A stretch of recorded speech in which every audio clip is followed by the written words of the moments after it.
Matthieu chapitre 6. 1. Gardez-vous de pratiquer votre justice devant les hommes, pour en être vus. Autrement, vous n'aurez point de récompense auprès de votre Père qui est dans les cieux. De l'heure donc que tu fais l'aumône, ne sonne pas de la trompette devant toi, comme font les hypocrites dans les synagogues et dans les rues, afin d'être glorifiés par les hommes. Je vous le dis en vérité, ils reçoivent leur récompense. 3. Mais quand tu fais l'aumône, que ta main gauche ne sache pas ce que fait ta droite. 4. Afin que ton aumône se fasse en secret. Et ton Père, qui voit dans le secret, te le rendra. 5. Lorsque vous priez, ne soyez pas comme les hypocrites, qui aiment à prier debout dans les synagogues et au coin des rues, pour être vus des hommes. Je vous le dis en vérité, ils reçoivent leur récompense. 6. Mais quand tu pries, entre dans ta chambre, ferme ta porte, et prie ton Père qui est là dans le lieu secret, et ton Père, qui voit dans le secret, te le rendra. 7. En priant, ne multipliez pas de vaines paroles, comme les païens, qui s'imaginent qu'à force de paroles ils seront exaucés.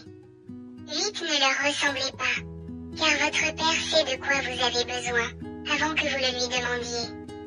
9. Voici donc comment vous devez prier.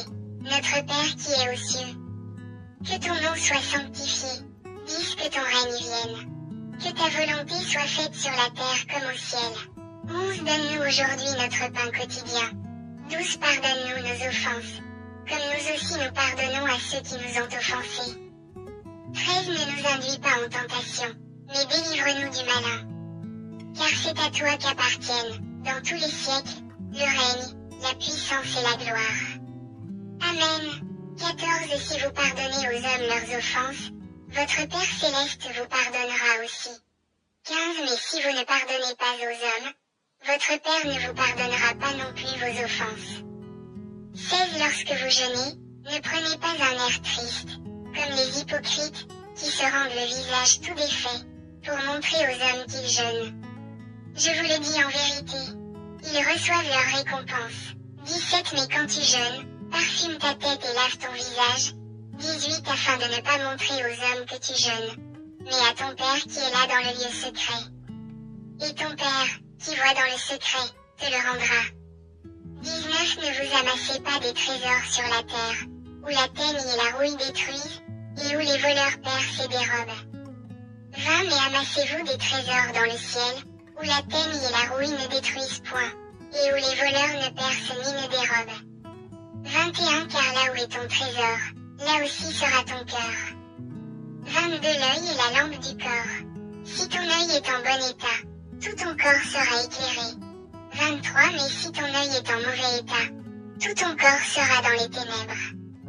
Si donc la lumière qui est en toi est ténèbre, combien seront grandes ces ténèbres? 24. Nul ne peut servir deux maîtres, car, ou il haïra l'un, et aimera l'autre, ou il s'attachera à l'un, et méprisera l'autre. Vous ne pouvez servir Dieu et Mammon.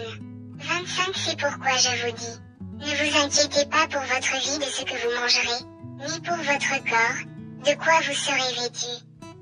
La vie n'est-elle pas plus que la nourriture, et le corps plus que le vêtement? 26. Regardez les oiseaux du ciel. Ils ne sèment ni ne moissonnent, et ils n'amassent rien dans des greniers. Et votre Père céleste les nourrit. Ne valez-vous pas beaucoup plus qu'eux? 27. Qui de vous, par ses inquiétudes, peut ajouter une coudée à la durée de sa vie?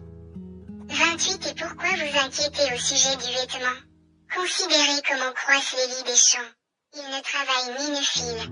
29. Cependant je vous dis que Salomon même, dans toute sa gloire, n'a pas été vêtu comme l'un d'eux.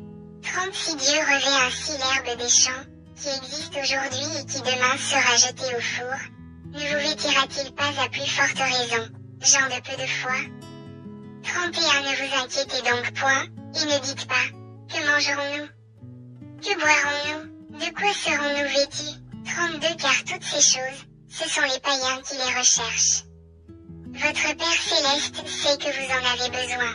33. Cherchez premièrement le royaume et la justice de Dieu, et toutes ces choses vous seront données par-dessus.